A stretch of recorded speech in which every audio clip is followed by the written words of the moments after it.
In Garden City, an EF-1 tornado swept through, causing damage to areas of the city yesterday afternoon. You can see the damage there, and now snow on top of that. So many people there in Garden City cleaning up after that tornado came through on Sunday after 3:30 p.m. But the welcome news from all of that, and that was dramatic from what you saw, no injuries reported. Yeah, KAKEland's Wray was out there. She joins us from Garden City with a report of the damage.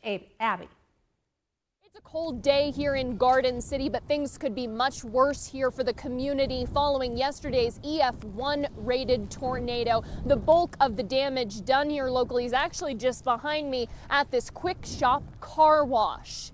This car wash had part of its roof blown off, along with huge windows blown out. There's plenty of debris left over in the drive-thru. On the east side of town, cleanup crews were working to clear debris Sunday night and much of Monday. That was crazy.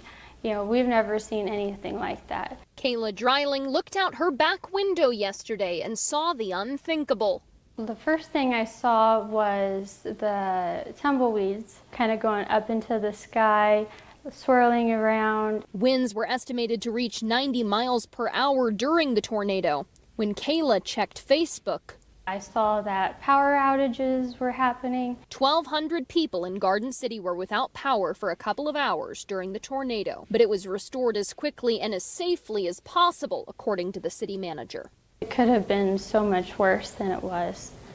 So, we are super thankful that there were no fatalities, and it seems like cleanup should be a lot easier than, other tornadoes that have happened.